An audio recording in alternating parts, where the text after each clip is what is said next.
Hi Annabell, hi Noemi. Thanks for your time with Limar today. It's a pleasure to do this interview with you, and I'd like to start it by asking you to introduce yourself. So, who you are, when and why you started cycling, so that everyone can get to know you better. Okay, hi everybody. My name is Annabell Fisher, and I'm originally from Yorkshire in the north of England, but I now live in Switzerland. I've been here nearly 2 years. I started cycling quite a few years ago when I lived in Cambridge, and everyone cycles in Cambridge. It's impossible to do anything else.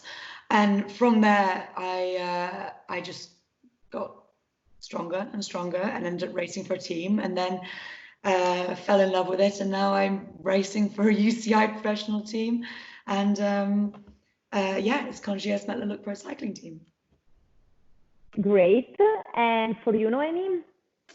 Hi everyone, I'm Noemi. I'm from Switzerland.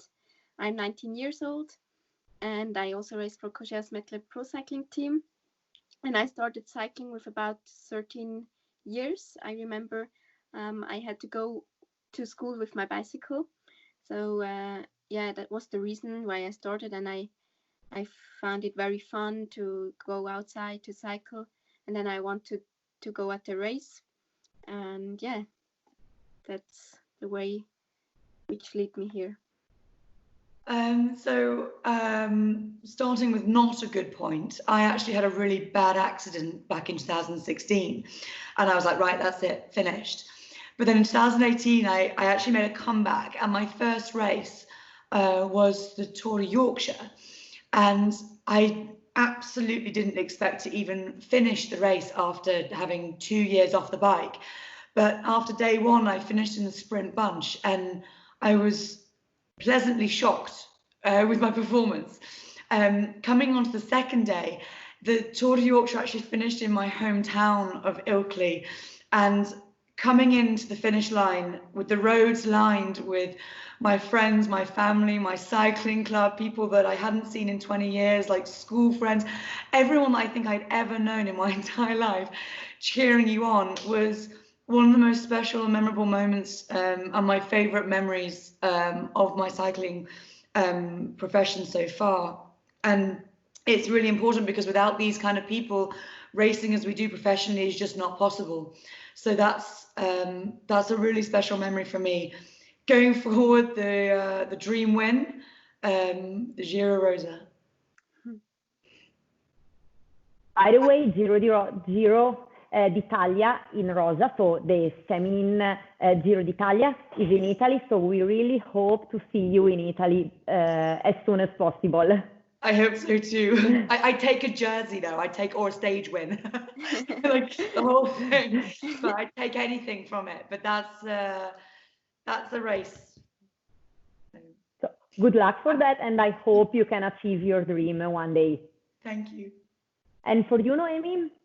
So my best day in my career so far was my first Swiss champion title. I won it in my home race.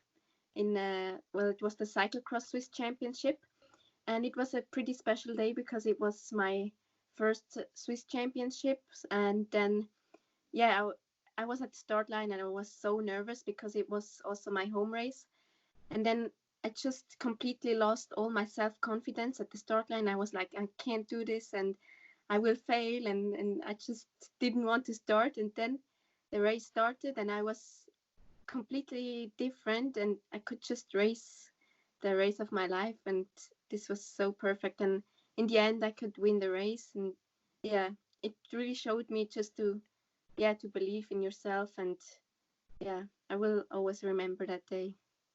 Great. And the race you dream of winning? I don't have a specific race I want to win, but my big dream is to win a world championships one day. Good luck for that. And as for Annabell, I really hope your dream can be true one day. Thanks. Yes, finger crossed for both of you. And how is your typical day as a professional athlete? I mean, your typical day usually, and how is it different in these difficult times?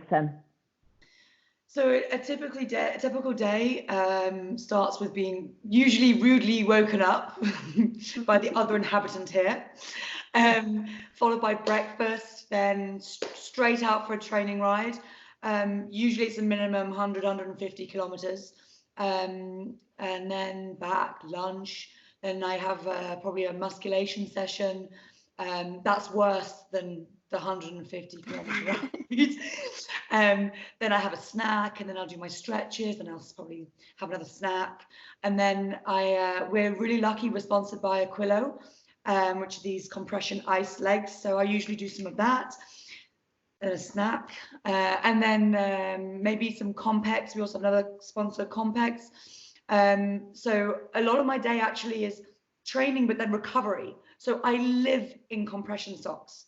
And as soon as I'm back from my ride, it's like compression, recovery, stretches, compression, recovery, snack. It's very focused on that as well. And then then dinner, then as much sleep as I can possibly get. That's like it cuts down the day. And in these times, with the situation that's currently spreading across the globe, training wise, not much has changed. We've been very lucky in Switzerland that we're allowed to still go outside and train. There's no confinement on that at all. What's changed is obviously we have no races, but also usually I cycle with some other people, and sometimes I go out with a big group, sometimes just a couple of people, and now I'm much more careful just to train with one or two different people to minimize the exposure of myself to others and others to myself. So I suppose it's a caution, and I'm also a bit more careful when I'm descending a mountain. Oh, that's all we do in Switzerland, is you climb and then descend. It's just mountains, which is correct. But usually I'm a total maniac on descent, and now actually I come down, I'm really careful. I'm looking out for stones and holes and maybe some slippy stuff, or it's just caution, and it just makes you think a lot, and the interactions are a bit different. And but other than that, the training is very much the same. Just the social side of things is pretty dull. But we crack on, and it's temporary, and we'll be back to normal soon. Yes, we hope that. Yeah. And for you, Noemi? Yeah, to be honest, I don't really have much differences in compared to the other days before the crisis, because I still work, and right now I'm also still working. So my usual day starts, maybe I get up and then I maybe go for a run, then I go back home, eat breakfast, and then I go working, and then I work the whole day, and then I come back in the evening and I start my training. And I can't do 100 or 150 Ks. So I just ride for 1 to 3 hours, and then I come back, eat dinner, and then maybe do a complex session, and then I go to sleep again. But I think in this time now, it's not like my daily routine that changed, but more my point of view, like my thinking and my mind, because I started to get more thankful with what we have. And every time I can go outside on my bicycle, I enjoy every minute of riding. Because I realized that it's some countries can't go outside anymore. So I'm really thankful, and I hope that this thankful mind will stay even after things get better. That's a nice thought. And yes, I also think we need to be thankful for what we have and what we can do. Yes. And now a question to Annabell. You are an expert cyclist, and you've been racing in the top category for quite a few years now. From your point of view, has this professional cycling changed in the last few years? Yes, I mean, pro cycling or any level of cycling is continuously transforming through new methods of training and analysis and technology that keeps progressing. But for me, there's been one huge factor in the change of pro cycling, and it's social media. And it's twofold. It's good and bad. So it's really good because no longer is pro cycling an isolated world that is inaccessible for the masses, say. It's, you know, it's on Instagram, it's on Facebook, it's on YouTube, it's there, you can see it, you can watch videos from even years ago now. It's there at your fingertips. So it's moderately more accessible to everyone. However, for me, that lends the sport to increasing scrutiny, which in turn can create unnecessary and often dangerous pressures on cyclists. And it's a strange one, because it's good because it gets, the exposure is great, but also sometimes exposure is a bit like, no, I just need to get on with it. So, but overall, I think pro cycling is changing in a really positive way, because we are so much better known now, which can only be good for sponsors and exposure that way. And then bit by bit, more sponsorship, better salaries. The world's our oyster. Great. And now the question to Noemi. So you are also a cyclocross racer. So Noemi, by the way, congratulations for the result you achieved during the last World Championship in Dubendorf. In the last years, we've seen more and more cyclocross racers at top level, both in cyclocross and on road racing. How do you handle such a full season, and do you think that cyclocross helps you during your road season as well? So yes, I pretty think that cyclocross and road is very good to compare, because in cyclocross you have a lot of technique and stuff, and this is something you can really use in road races as well, because if you have a steep downhill, a technical downhill, then it helps you if you know how to handle your bicycle. And also if you ride in the field, it's very narrow, you're riding elbow to elbow, so it's good if you have a feeling on your bicycle. And road racing is also good for cyclocross, because road gives you a good engine, it gives you power, and this is something you can use very good in cyclocross. But for sure it's not really easy, because you have races the whole year, and sometimes you also need to do a training break, so you maybe miss the start of the cyclocross season because the road season is taking place as well. But I really like it because you can races the whole year, you always have a motivation, you can travel around the world the whole year. So I recommend it. That's great. Annabell, you were talking about the importance of the relationship of a team and its sponsor. So my next question is about this relationship, in fact. Limar is supplying helmets and eyewear to Cogeas team. For us in Limar, the collaboration with team is very important for us, since you all wear our helmets and eyewear for many hours a day and also in extreme conditions. So what's your feedback on Limar Airspeed, so the helmet you were showing and the one you are using, and the Vega eyewear? So obviously, regarding a helmet, safety is really important, and I've not had the pleasure of crash testing the helmet yet, and hopefully I don't. That's great. We hope you won't need to test it. But I've got a really good track record of crash testing helmets. Yes, that is important. But what's also important for me is protection from the elements. I mean, like you say, we wear these helmets. I mean, I wear this helmet for, I don't know, minimum like 5 hours a day, sometimes more. And in all conditions, in snow, icy winds, like rain, blistering sunshine, like it's really hot here at the moment. And for me, it's not just protection from crashes, it's protection from the elements. And the way that the helmet, it matches, if I put I'll just explain, the helmet comes perfectly here. So the glass and the helmet are perfectly in line. So all this is protected, and the glasses are also sufficiently large enough that my face gets a decent amount of protection from the elements, but without me like resembling an insect. So for me, the protection from the elements and the design of the helmet and glasses, for me, it's great. It's spot on. We are happy to hear that. Thank Yeah, so you. thank you. So, yes, I'm also very happy with our helmets and glasses because, yeah, first of all, I think it looks pretty good. And I also like it that, yeah, if it rains, then you don't have all the rain dropping on your head. And it's also very aerodynamic, which is an advantage as well.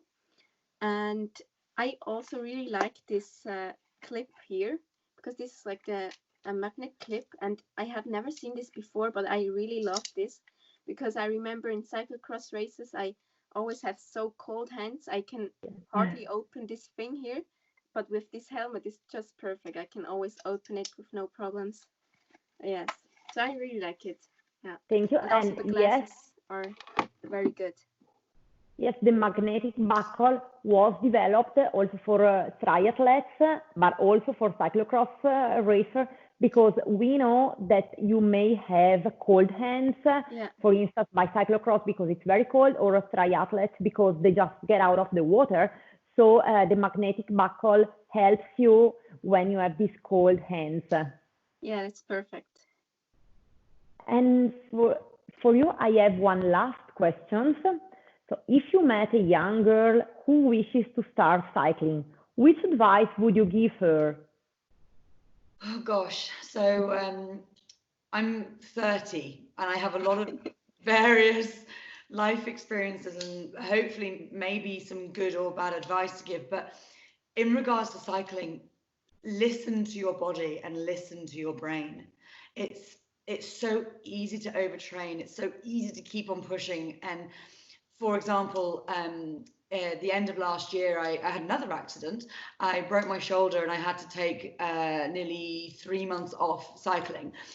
Then I looked at my calendar and I was like, oh gosh, I'm going to Dubai in like 5 weeks. Goodness me. So the training was going to have to be sped up fast. To rest, I call my coach and go, look, I'm tired. He goes, right, let's rest. And by listening to my body, listening to my brain, training wisely, resting when I needed to rest, I went to Dubai and I won the climbers jersey from 5 weeks of very clever training. So rest and recovery are as equally as important as the VOM sessions and the long rides and everything. So listen to your body for that. And the other piece of advice that was actually given to me by a close friend was that if you want to make a small fortune from cycling, you need to start with a big one. It's supposed to be a joke. But that was my piece of advice. So yeah, and good luck and go for it and give it all. Great, thank you. And you know, Amy, what would you say to her? It's pretty funny because I would my advice would be very similar to Annabelle's because I think it's pretty important to really listen to your body, because your body is your engine. It's everything you have, and it's your body gives you energy, and you need to take care about your body 100%. So just listen to the signs the body gives you, and don't listen to anyone else. If the trainer or your family is disagreeing with your feelings, then listen to your feelings, because your body knows best, and it's yourself who knows your body the best. So I would really listen to your body. And then the second thing is just having fun on the bicycle. Do what you love. If you don't feel good about training, or if you're angry and don't want to train, then just take a day off and rest, because it should always be fun. Good advice, girls. So this was my last question. It has really been a pleasure for me interviewing both of you today. Many thanks for that. And my wish for you is that I really hope you can begin to race again as soon as possible. So good luck for that, and many thanks again. Thank you. Thank you so much. Ciao.